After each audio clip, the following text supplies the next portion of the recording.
Thank you for the panel to be up here. I think what we're going to do in this 30 minutes is talk about how we're working in the Mountain States to handle cybersecurity, cyber resiliency, and what we're doing to after an attack, before attack, and then prevention.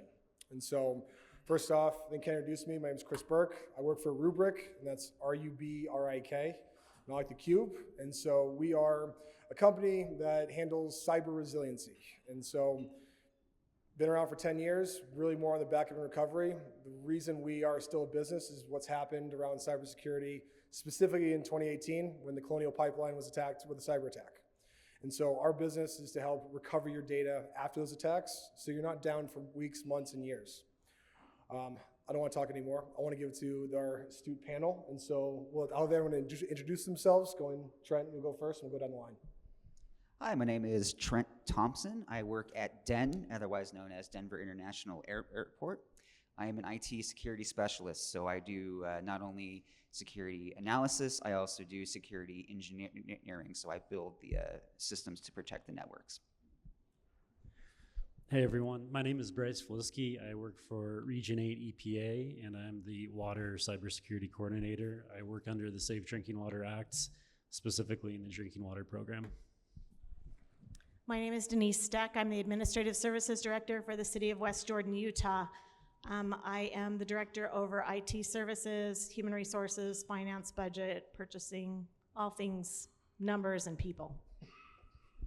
Good afternoon, everybody. My name is Dawn Gregory. I am currently the Security Administrator for Denver Human Services. And prior to that, I was with Trent out at the airport for 4 years doing public area security. I'm kind of your token physical security person up here. So hopefully I can contribute to this great presentation we have this afternoon. Yes, you can, Don. I have some questions for you. Okay. All right. So first off, before we get into it, I'm excited to ask my first question, but really to set the stage is what we're seeing is around 90, like last year was reported through our Zero Lab study that 94% of organizations were hit with a ransomware or cyber attack. And then 93% of those organizations actually had to report data loss to their governing body. So what we're seeing in the market is a prevalence of just continued cyber attacks. They're not happening last year, 2 years ago. It's happening every single day. If everyone likes to gamble, and they may know about Caesars, what happened a couple months ago is Caesars was attacked. It wasn't just breaking in, it was logging in.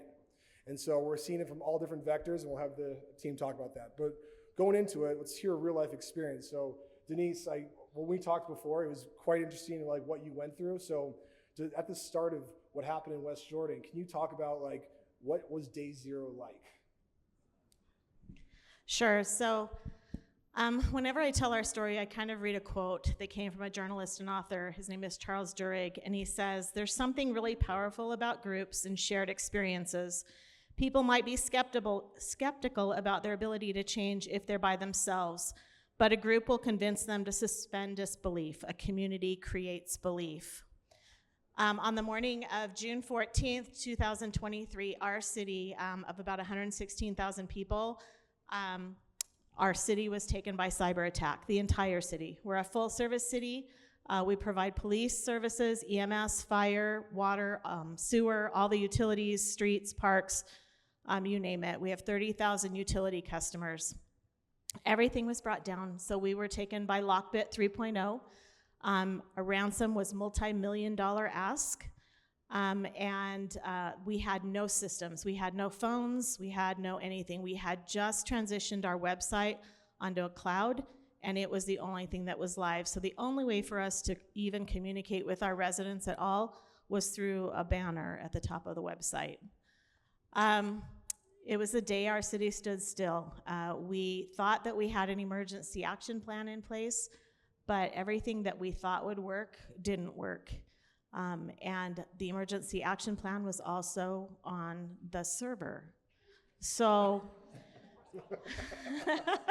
so it was very difficult. Our police didn't have navigation systems, EMS didn't have navigation systems, they didn't have dispatch, those kinds of things. And so day zero was frightening. It was quiet and it was frightening, and everyone wasn't sure what was lost or what would happen from here. And so we, together, day one or day zero, we called our allies. And I think that's the best thing that we did. We were honest and said, we've been attacked and we need help. And we got help. So I think one of the things and one of the lessons that I would say is, number one, have a plan of action and then test your plan of action, because some things don't work the way you think they will. And the next thing is don't be afraid, because you're not alone. And I think that these attackers are really counting on us being afraid of our reputational risk. And we found the opposite to be true by being honest with our community, by being honest with our vendors. We found resources and support that we would not have found otherwise. Thank you, Denise. I mean, question on top of that is, like, it was Lockbit 3.0. Has there been a resolution, and what was the process going through to identify, like, where it started, how long they were in the environment, and then what their whole process was to go in and encrypt and release this attack? So we were down to manual systems for 45 days. Our first response was, we're going to see what we can do to get out of this without having to really give in to this ransom. And so we called a network of our sister city, a sister city that had also been hit by an attack, and we'd helped them get their data back. They came to our rescue, and they hosted all of our public safety on their network, so that they were able to get navigation back and dispatch back and that kind of thing. So within less than 24 hours, we were able to restore public safety back. What we found out was that they had taken our systems, but had not taken our data. They had locked our systems up. And so one of our vendors came to our rescue and said, hey, I'm gonna ask a lot of you here, but we've developed a program to fight this particular ransomware, but we haven't had anyone honest enough to ask us for help yet. Can we help you? We're like, yeah, we have nothing to lose at this point, right? So they came in with their program and were able to restore our data. We were not able to restore any of our systems. Our elected officials decided that they would rather restore systems with the data not being compromised, and so we networked with all of our vendors, and they were very gracious at helping us restore systems. It has been a very long year. I hardly can believe it hasn't even been a year yet. It feels like it's been 10 years. Is everything back? No, we're still working on restoration of our SCADA system for our water. But on day one and for 45 straight days, our water infrastructure was manually monitored. And so remember, it was June 14th. It was the summer in Salt Lake City. It was 16 days before we were going to hold the largest event in our community, which is Professional Rodeo Association Rodeo, which we had to all do by hand. So everything had to be cash. It was really very difficult. We were down for 45 days, then our financial system was restored, and we ran on a sister cities network for about 60 days for our police services, and then started building back up our public works and our public utilities as well. But our utilities department had to manually sit at tanks and make sure that they are chlorinated correctly, the level of the tanks was right, the distribution was correct, and that the sewer lines were distributing water. So every 2 hours they had to change that schedule for a long time. Oh, thank you. So coming into Bryce, like you mentioned the SCADA systems and the water. Water is critical to how we live in the Mountain States. It's critical across the entire West. And so like the work that you're doing, like how would some of the processes, administration work, and policies that you're creating, how would that help prevent or help enact like a better way to handle something like this in the future? Yeah, I wish we connected before the attacks, but there's a lot of resources out there that the EPA offers. And the same with CISA, the Cybersecurity Infrastructure Security Agency. So we work closely with them. There's a new joint toolkit out that has a comprehensive list of basically everything the EPA offers for cybersecurity, everything says it offers into one web page.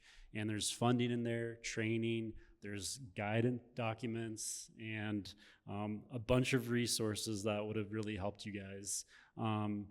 Number one, the EPA has a free cybersecurity assessment that's available to the water sector, and it's at no cost to that utility. And basically, it kind of runs through their system. They do a lot of scans that kind of get in the system, take it over, and they look for vulnerabilities.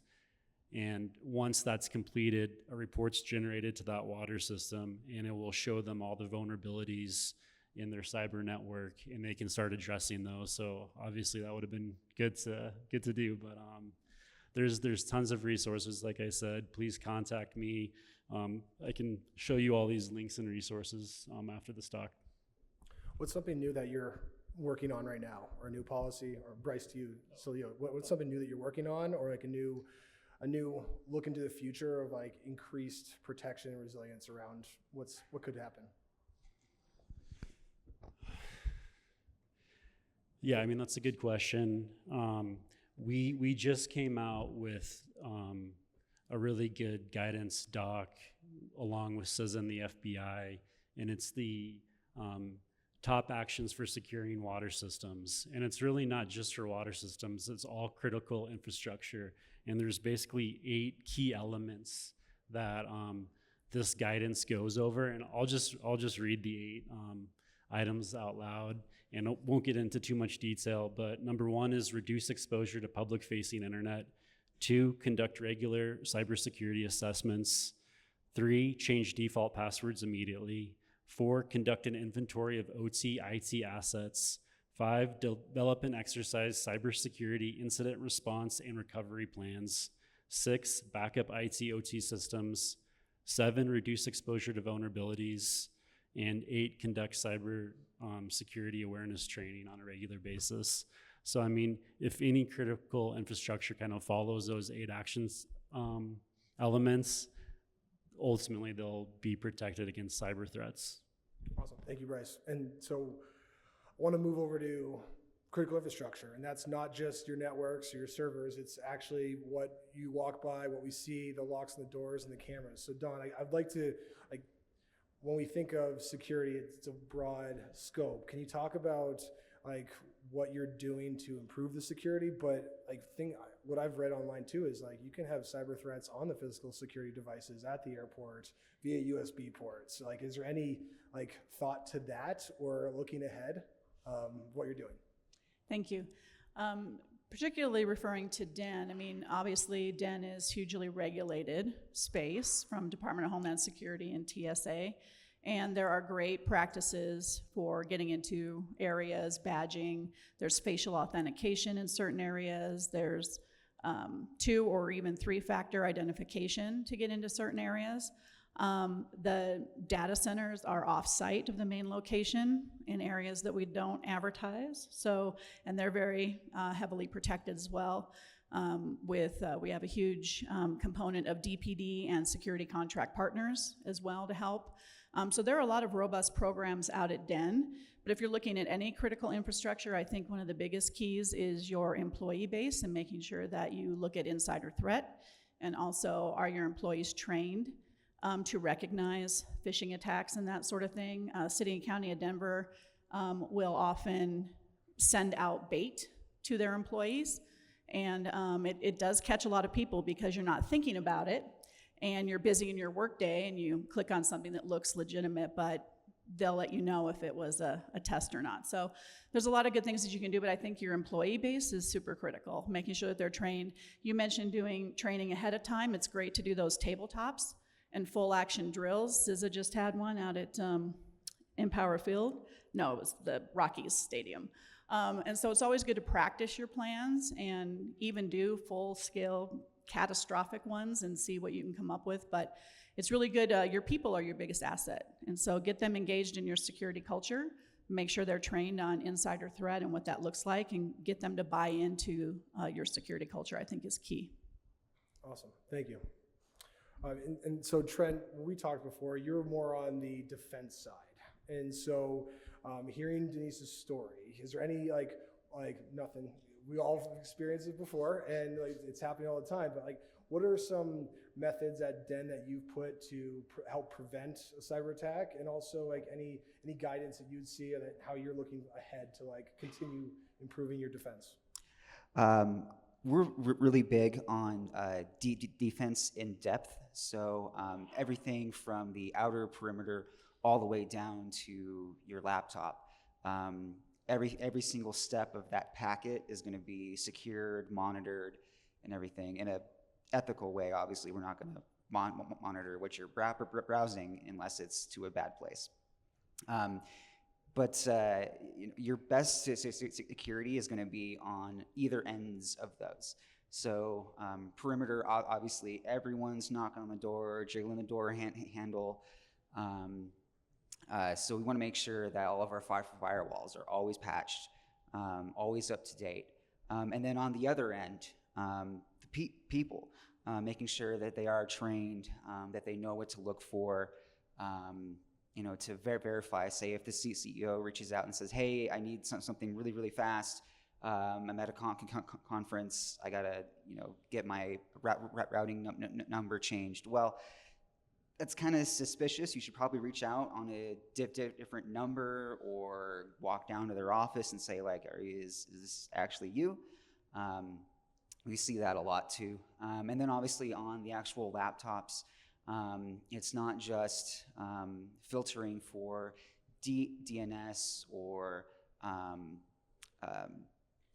just malicious files and everything. It's everything that happens on that machine. What network connections are being made, what sites they're going to. So, and then of course on the way, we want to make sure that the traffic is being sniffed, because there are devices out there that aren't actually being interactively used, right? So you walk up the escalators, you see those big screens that tell you that your flight's delayed. No one actually logs into those, but someone could get in there and then pivot around and do bad things. So making sure that those are also being taken care of too. Thanks, Ryan. I'll follow up on that. So we're talking out there, and some data is not all data is created equal or all information. And so how have you been able to determine what's critical data, or how do you determine what's critical data to protect in this end-to-end cyber resiliency type of solution or world? Well, so thanks to the colonial thing where they got ransomware, TSA now has some mandates. And so we had to go in and identify critical systems. I won't tell you what those are. I'll probably tell you one, but basically it's anything where we can't send planes or receive planes. And one of those is going to be like a baggage system. So for years, we just said, okay, you're the contractor, you worry about it. You sign a thing that says, I promise, solemnly swear to make sure that this is secure. Now we actually have to worry about that. Like we actually have to do audits and scan their networks, which is rough because those machines, sometimes I'm sure you know about this, Bryce, is they're very small devices, and even if you look at them the wrong way, they're going to go down. So you need to make sure that you're securing it, but also not bringing it down when you're trying to secure it. Stopping business, basically. Okay, so there's a lot on your plate, and so the TSA understanding like what's important, helping with those regulations and policies is very vital. So, Denise, since all the events, what's changed now? What are our new initiatives, and where are we going from here? We changed everything. So we were running all of our systems. We had a goal of a slower rollout of going cloud-based on our systems and diversifying where our data holdings are stored. At the time of the attack, everything was held on our own servers outside of the city website, and that had only migrated recently. We did have multi-factor authentication. We had cybersecurity training, but we ramped that up quite considerably. We hired outside vendors to assist us in that, and we have brought all of our systems into more of a diverse community. So our financial system is cloud-based on our financial systems website. Our GIS system is cloud-based based on our provider there. So we know that, yes, another provider can probably get cyber attacked just as well as we could have. However, it will only bring down a portion of our city, and we have not put ourselves in a place where now we're vulnerable in its entirety. In addition, we've got some areas of redundancy, and we've beefed up our cybersecurity. So now we do have a Trent. So we're very happy and with the structure that it's provided us. And while it was something I would never wish to go through again, this experience has really built a very strong team. It's built a strong network of allies within the Salt Lake community. We have networked much more closely with our sister cities who are running similar programs to us, and we're sharing knowledge on a more regular basis, and we're really now focused on investment in IT infrastructure, and sometimes that's not the most attractive thing to elected officials. They want a new road, they want a new park, they want all kinds of these other things. Sometimes they'll want a water tank too, but most of them are tangible things, and IT infrastructure isn't quite as tangible. That has changed absolutely, and so we are in a much better place, and I feel really confident in the work that we've done, and I think our community feels confident in the work we've done too. So while we thought we would lose trust, we gained trust. That's awesome. That's awesome. So this is for the group, where does everyone feel the role of policymakers in the government in terms of helping build your own cyber resiliency play, whether on what's being created right now, or what's your ask to any policymakers that can better help your environment? I think you mentioned this. It's an upfront cost. You don't want to think about like, oh, it's an expense until it isn't, and then all of a sudden you're like, oh, actually, I should have actually paid for this, or I should have paid for the more protection. Thinking about that upfront and not after the fact is pretty big. Yeah, I would say one of the challenges is that there's not a lot of cybersecurity regulations out there now, especially with the EPA. In fact, with the water sector, we have AWIA, the American Water Infrastructure Act, and that requires all water systems that serve a population over 3,300 people to have an emergency response plan and a risk and resilience assessment. And a part of those two pieces now is they have to have a cyber element in those pieces. So this is kind of a new thing for us, but during our audits of water systems or any inspections, we can ask the water utilities if they have those two pieces. And then if they don't, obviously we can put a violation on that system. It's an enforceable action now.